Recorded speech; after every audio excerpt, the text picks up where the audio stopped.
ഓം നമഃശിവായ. ശിവപൂജ ഇങ്ങനെ എങ്കിൽ സർവ്വസൗഭാഗ്യം ഫലം. ദേവന്മാരുടെ ദേവനായാണ് മഹാദേവനെ ആരാധിക്കപ്പെടുന്നത്. സംഹാരമൂർത്തിയും ഉഗ്രകോപിയുമാണെങ്കിലും ഭക്തരിൽ ക്ഷിപ്രപ്രസാദിയാണ് ഭഗവാൻ.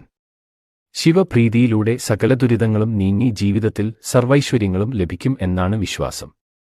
ശൈവാരാധനയിൽ പ്രധാനമാണ് ഭസ്മധാരണത്തോടെയുള്ള പഞ്ചാക്ഷരി നാമജപം. അത് ഭഗവാന് സവിശേഷമായ ദിനത്തിലെങ്കിൽ അത്യുത്തമം. ശരീരശുദ്ധി വരുത്തി ഭസ്മധാരണശേഷം പ്രഭാതത്തിലും പ്രദോഷത്തിലും 108 തവണ ഓം നമഃ ശിവായ ജപിക്കുക. ഈ ജപം നിത്യവും തുടർന്നു പോന്നാൽ ജീവിതത്തിലെ ഏതു പ്രതിസന്ധിയിലും ഭഗവാൻ തുണയ്ക്കും എന്നാണ് വിശ്വാസം.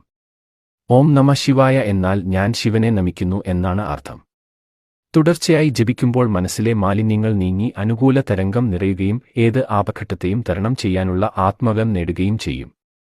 108 ശിവനാമങ്ങൾ അടങ്ങിയ ശിവ അഷ്ടോത്തര ശതനാവലി ജപിക്കുന്നതും അതീവ ഫലദായകമാണ്. ശിവക്ഷേത്രത്തിൽ ഉദ്ദിഷ്ടകാര്യസിദ്ധിക്കായി 3, 7, 12 ദിവസം അടുപ്പിച്ചു കുളിച്ചു തൊഴുതു അഷ്ടോത്തരം ജപിക്കുന്നത് ഉത്തമമാണ്.